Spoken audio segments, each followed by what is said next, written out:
Hey, thanks everybody for coming on out today. I know most of you traveled very, very far. This is kind of a big deal. Those brand new soldiers sitting over there on that side of the field. Those Eagles.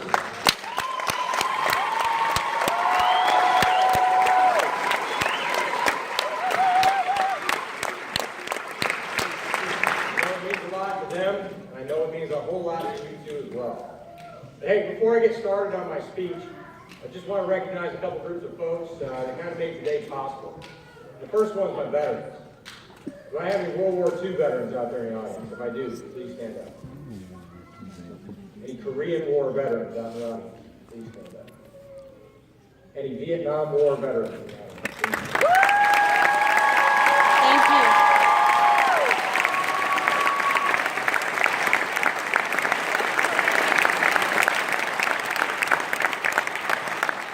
Veterans from the invasion of Grenada, Panama, Operations Desert Shield or Desert Storm, please stand up.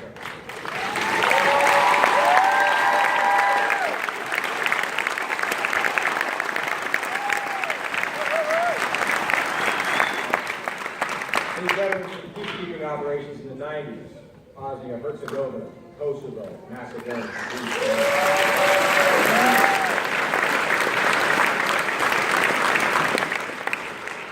Any veterans from Iraq or Afghanistan, please.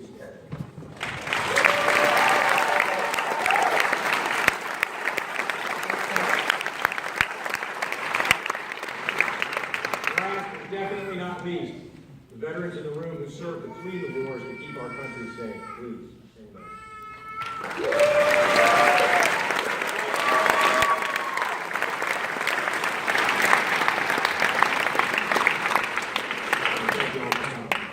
Hey, the second group I want to acknowledge here, without them, they're kind of iconic.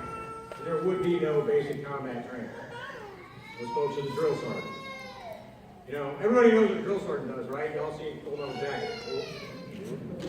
All right, it ain't like that. Being a drill sergeant's tough duty, real tough. Some of our drill sergeants are selected. Others volunteer. So the ones, about half of them volunteer to be drill sergeants. The other half are what we like to call voluntold to be drill sergeants. Those folks, doesn't matter if they volunteer or they're voluntold, they're all professionals.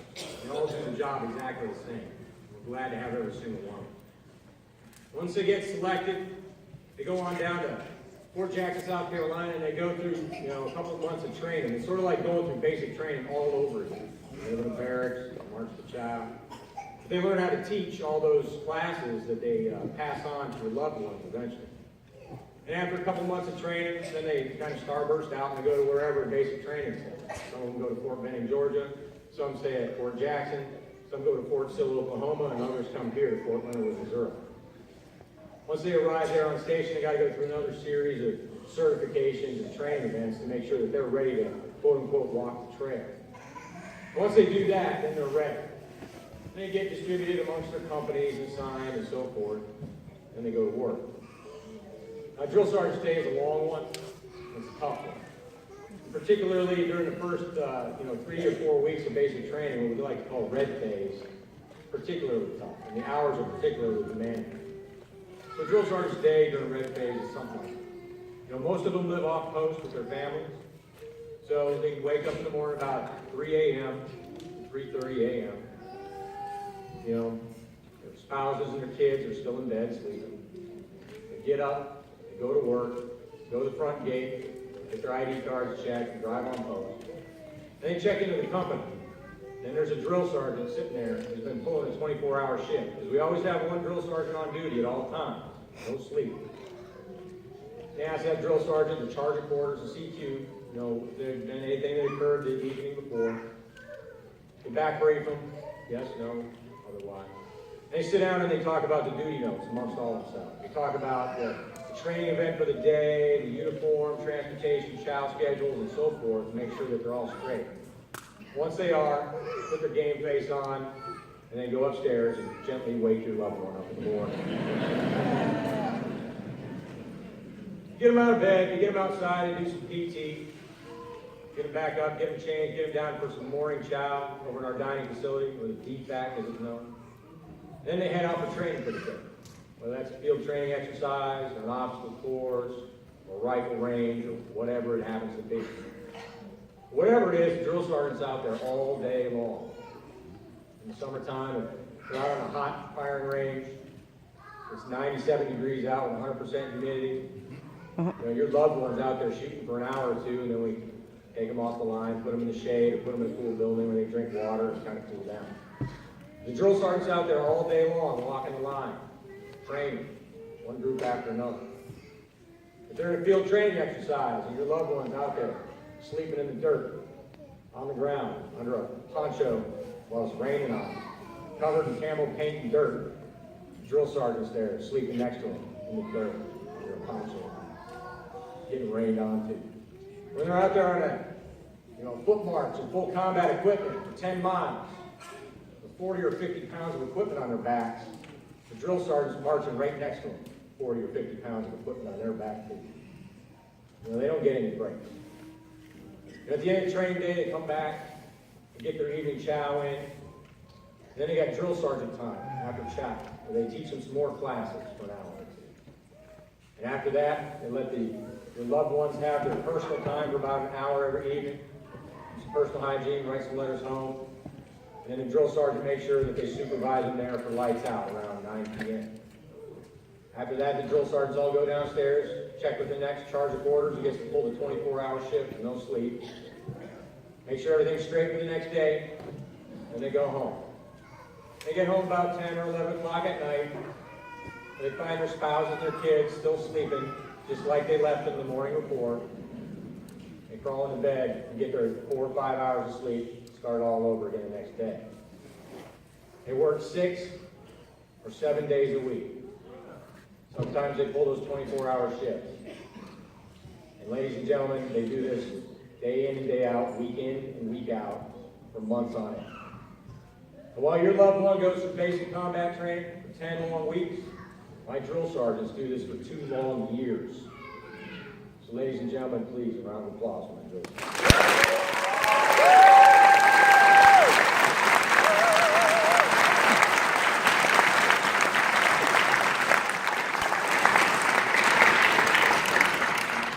Hey, for those of you who didn't know, I'm the guy that updates the Facebook page most every day. Very thankful. You're welcome. Thank you. So some of you are probably wondering, because I started off Dear Dragoon Friends and Family, right? And a lot of you are probably wondering, what in the heck is a Dragoon? What is that? Well, I'll tell you. A Dragoon is mounted infantry. And in the American tradition, going back in the 18th and 19th centuries, our mounted infantry were on horseback. They're going around the frontier. They go wherever the fight was, they go there on horseback, they get there, they dismount, and they fight as foot infantry. They're not like the cavalry. The cavalry stays on horseback. They're kind of fat and lazy in that regard. Do you have any cavalrymen in the room? Good. I'll let you guys do that. Anyway, a Dragoon is a mounted infantry. You see, our unit, when we got started in World War I, 99 years ago, we fought as foot infantry. But in World War II, this unit was mechanized. So we were part of the 7th Armored Division. And for infantry to keep up with the tanks, they had to be in armored personnel carriers. And we had an early version of that in the 1940s called a half track. Now, since we were mounted infantry, we adopted the motto Dragoons, just like we had, in the past during the 18th and 19th century. So we adopted the motto Dragoons, and World War II got into full swing. Now, this unit was stood up in 1942 to fight against Nazi Germany. It spent a couple of years in the United States training up to get ready to go. And, when we deployed our first troops against Germany, it was in North Africa, in the desert. So naturally, we trained in the desert out in the Mojave in California to get ready for it. And then we never went into the desert. We ended up going to France. Now, this unit was supposed to participate in the Normandy landings on June 6, 1944, on D-Day. Now, if you've seen Saving Private Ryan, the first 20 minutes, that was a depiction of what the landings at Normandy might have been like. And this unit was supposed to be there, but it wasn't. See, the troop ship that was supposed to take it across the North Atlantic was sunk by a German submarine.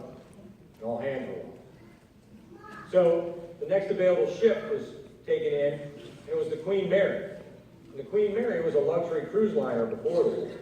You see people get on board the Queen Mary in their tuxedos with tails, the ladies in their ballroom gowns, and they have fancy dinners and things. And, you know, before the war, the Queen Mary could carry about 1,500 passengers. Well, in the summer of 1944, the Queen Mary carried all 14,000 members of the 7th Armored Division in her belly. She steamed across the North Atlantic without any convoy escort, zigzagging the whole way to avoid German submarines. And by grace of God, she made it.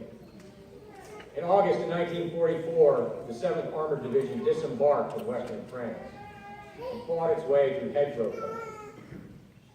It participated in the tail end of Operation Cobra and the destruction of an entire German army group at the Falaise Gap. And it continued to fight on towards the German frontier, or participated in the bloodletting at Metz. It fought through Belgium, and this unit, this 1st Battalion 48th Infantry, ended up participating in Operation Overloon in the Netherlands. 1st Battalion 48th Infantry was in the Netherlands on 16 December 1944, when Hitler launched the largest battle that the United States Army has ever participated in. You see, Hitler was trying to knock the Western Allies out of the war and committed 250,000 troops to battle. The United States Army in the first 24 hours was steamrolled, suffering nearly 50,000 killed, wounded, and missing in action. Because of this gaping hole in the line in Belgium, the 7th Armored Division and 148 Infantry were called down from the Netherlands to plug that gap. And this unit was committed to a little sector near a little town in Belgium called St. Vith. They arrived without maps. They didn't know where they were. They just knew they had to defend this town because it was a critical road network, and they had to stop the Germans. Now, some of you may have heard of Bastogne. The 101st Airborne fought at Bastogne during the Battle of the Bulge, the battling bastards of Bastogne, completely surrounded by the Germans. When the German commander asked General McAuliffe, the assistant division commander, if he would surrender, General McAuliffe responded with nuts. Some of you may know this story. Well, just 8 miles away, there was a lesser-known story going on, and that's where this unit was fighting for its life, completely surrounded, without any resupply of food, fuel, ammunition, or medical supplies. And it held the line for 5 long days. And because this unit fought in the snow, decimated, carrying on with nothing more than their intestinal fortitude and their will to survive, they held off the German attack, disrupted their timetable, and ultimately defeated the German army on the Western Front. This unit, for its actions, was awarded the Presidential Unit Citation by President Roosevelt. And that's why we have that little blue battle streamer over there that says St. Vith this very day. Now, you're probably wondering, what is this history lesson all about? I'll tell you. You see, 148 Infantry has veterans who have served all the way back, and they have their annual reunions. And the 7th Armored Division has their reunions each year in different locations, and Sergeant Major Paul and I attend them. And we attended the last one in Kansas City, where the surviving members of the division met. And there were 12 old men sitting there, all of them in their 90s. And those men, some of them from this very battalion, 148 Infantry, were sitting there with their little dragoon lapel pins proudly displayed on their jackets. And when you talk to them, they were proud to this very day to associate themselves with this regiment and this unit. After World War II, this unit served in Western Germany during the Cold War with the 3rd Armored Division. And the 3rd Armored Division, even though they never saw combat, they too have a reunion every single year. And we go to those as well. And veterans from the 60s, 70s, and 80s get together every single year. And they too wear their little dragoon lapel pins, proudly. And our motto now is blood and guts. And that started in the mid-60s. And I can tell you, when Sergeant Major Hall and I walked into the 3rd Armored Division reunion, and those veterans from 148 Infantry in the room saw us, they sounded off with a loud blood and guts. I share these stories with you because those veterans feel a bond with each other that will never die. And your loved ones, no matter where they go in the Army, will always remember that they got their start in 1st Battalion, 48th Infantry. They got their start in 148. And they are forever connected with those other veterans, those men and women that came before them. And for as long as they live, they will always identify dragoons as members of 148. So, ladies and gentlemen, that's the first thing I wanted to talk about was history and lineage. And the last thought I want to leave you with was transformation. You know, these folks sitting here before you today, you know, they came here to us from the reception battalion. When they showed up to Fort Leonard Wood, they went to the 43rd reception, where they got their uniforms and their shots and their dog tags and those awesome looking haircuts that they have. When they got done after, about 4 or 5 days, they loaded the buses, and then they came over to us. Well, our drill sergeants were waiting to receive them. And we call that reception integration. Your loved ones may refer to it as the shark attack. Because when they got off the bus, there was a lot of noise and confusion. They were carrying their bags. Some of them didn't know left from right, up from down. Some of them were wearing their hats, sideways. Some of them couldn't pull their pants up properly. So they got a little initiation into what it is to be a soldier. And I can assure you, by the end of that first day, every single one of them knew how to do an Army push-up to standing. But that first day was kind of scary, and I won't lie to you, they looked like a hot mess when they got off that bus. Sergeant Major and I go to all the reception integrations, because I assure you they never get old. But over time, they stopped being a hot mess. Over time, those drill sergeants got them to kind of pull together, to act as a team. Got them to march together in formation, in step, to call cadence together, to work together, to be brothers and sisters. They worked very, very hard, and over the course of 10 weeks, and it went by quick, I can tell you that. They transformed the United States Army soldiers. But it wasn't easy. Because on that day, there was 197 of them that got off of that bus. There are only 165 of them left sitting over there today.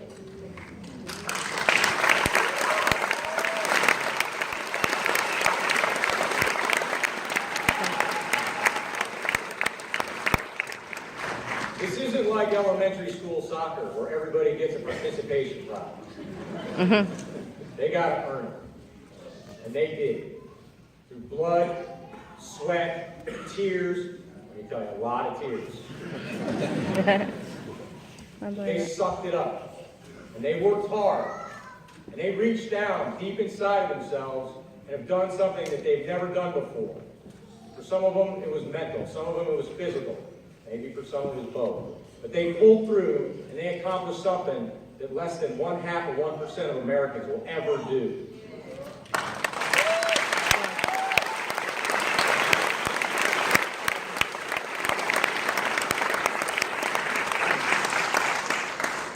Ladies and gentlemen, I know you're proud of them, but they have every right to be proud of themselves. Now, just want to leave you with one last thought. In the Army, we have a saying. When we get a piece of equipment or a training area or something like that, we'll use it for a little while, and then we got to give it back so another unit can use it too. So we'll get a building, a training area, a piece of equipment, we'll use it. Before we give it back, we say, clean it up and give it back better than you found it. So ladies and gentlemen, we give you back your loved ones. Amen.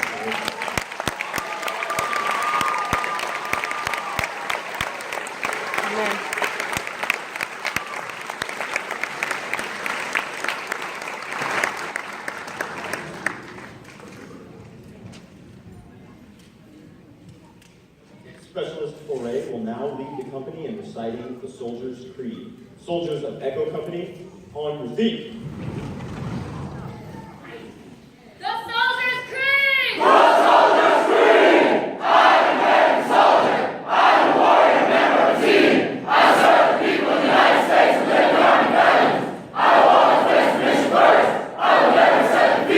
I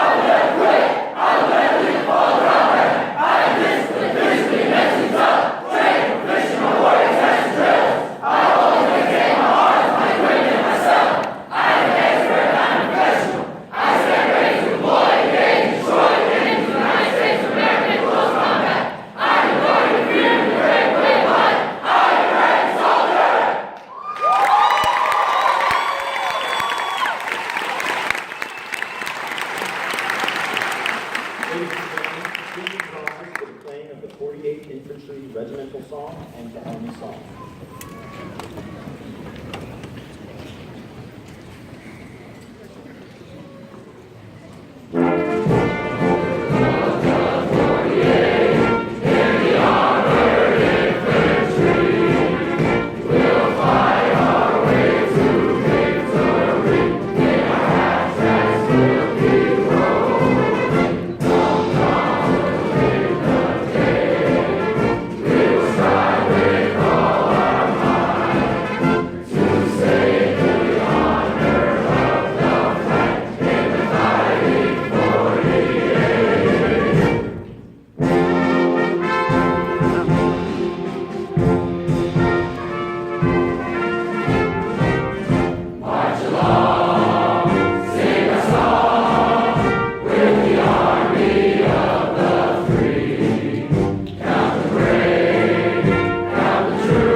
Awesome.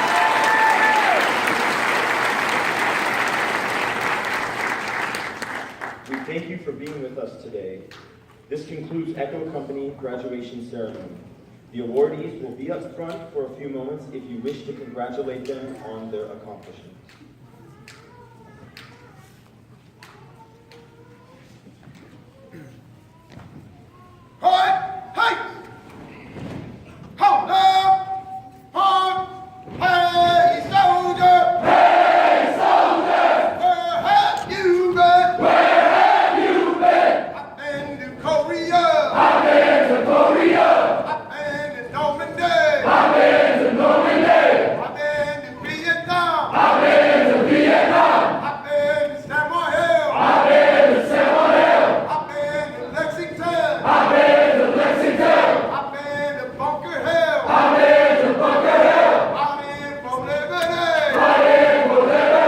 Fighting for freedom.